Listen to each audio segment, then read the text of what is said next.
Hi mga mare! Welcome to my mini vlog. Alam nyo ba mga mare, medyo tinanghali na nang gising ang kumare nyo dyan. Kasi nga, natulog ulit ako nung makapasok na sa trabaho ang asawa ko. Medyo maaga kasi siyang pumasok ngayon. Kasi nga mga mare, napuyat ang kumare nyo at alas 2 na namin natapos gawin yung cake order sa amin. Bale nag-decorate na kasi ang asawa ko kagabi nung cake order sa amin kasi nga maaga pa ang pasok niya kinabukasan. At ayun na nga, inabot kami ng alas 2 ng madaling araw. Kasi nga mga mare, mga 10:30 na kami nag-umpisang maggawa nung cake. Kasi nga mag-aalas 10 na ng gabi dumating ang asawa ko galing sa trabaho niya. Tapos syempre, pinakain ko muna siya bago maggawa ng cake. At dito nga mga mare, ay nagwalis-walis muna ako dito sa aming bahay. Kasi nga medyo maaligasgas ng tapakan itong aming sahig. At puro galbok na naman. Bali mga mare, bago naman ako nag-imis-imis dyan, ay kumain muna kami ng almusal ni Naaling Maliit at ni Kuya. At pagkatapos ko nga magwalis dyan mga mare, ay minap ko rin yung sahig namin. Hindi na ako nag-video kasi para madali. Kasi ang dami ko pang ligpitin ng pinaggamitan nung pinaggawa namin ng cake. Kasi nga mga mare,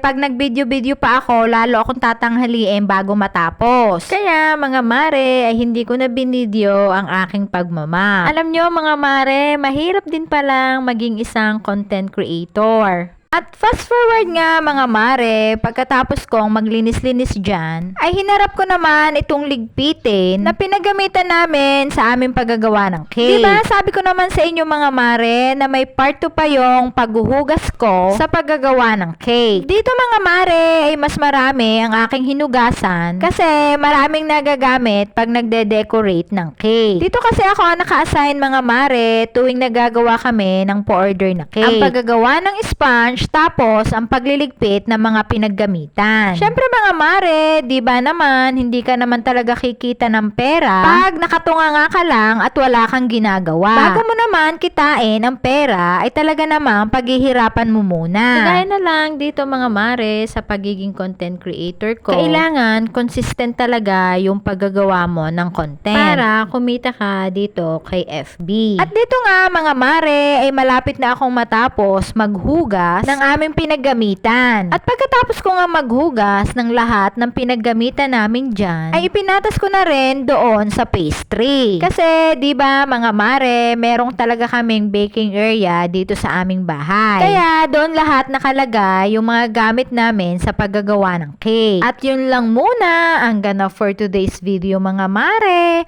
Maraming salamat sa inyong panunood at kung di pa kayo naka-follow, follow me for more videos. Bye!